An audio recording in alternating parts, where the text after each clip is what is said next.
Are you going to want to open that door? Because I don't think I want to. That sounds like it's out there. There's no one else here. Right, I have been doing this for a long time. I have arguably been doing this my whole life. I have been on paranormal investigations my whole adult life. I'm telling you now, I have never known anywhere as active as the vaults. I have never known anywhere that is more or less going to guarantee you that when you come down here, something is going to happen. So my name's Anna and I'm a paranormal investigator. Well, paranormal investigations basically are where a group of enthusiasts, people who are curious about the paranormal, they go to reputedly haunted locations. They will generally spend the night there, or at least spend several hours there. They have a whole load of kit with them that they can use to try to detect paranormal activity, ghostly apparitions, and various different types of paranormal activity. Of course, we've got the Ouija board, a very sort of traditional form of spirit communication. So this, as you can see, has been well used, yeah?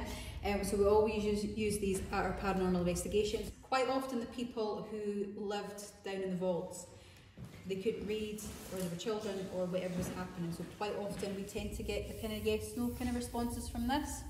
This is a REM pod. So this generates its own electromagnetic field.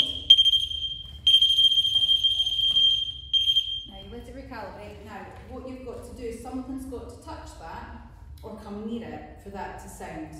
Again, it's not connected to anything, something's actually got to go up and you've got to touch it. So you've got to get fairly close to it for that to go off. The South Bridge, which contains the vaults, that was completed in 1788. And the point of it was to span the gap between the old town of Edinburgh and the south of Edinburgh. It was literally Edinburgh's underground.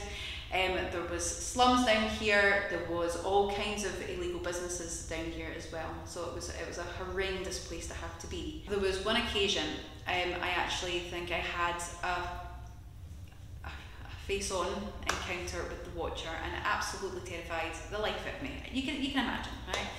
So he's a very tall gentleman. He's over 6 feet tall. Long black trench coat or cloak, big black boots, and you will hear him walking around the vaults. We call him the Watcher because he watches. He just kind of watches what's going on. He does try to chase people at the vaults as well. You'll get a resounding "get out" to get out the vaults as well.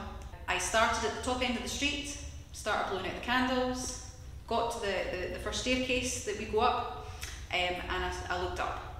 Now there was always 2 candles lit at the bottom of the street. I was stood trying to work out what I was looking at. The next thing, saw a tall dark figure, stood in front of the candles, it moved, went into the bottom vault. I could then see the candles again. Whatever it was blocking the light.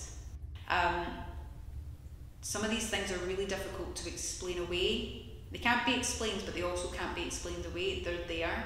And if this stuff is actually happening, I want to understand how it's happening, what it's about, what it's made out of, how it comes about, where it is. I'm just very, very curious about these things, that there could be a whole other realm that we haven't got that much insight into.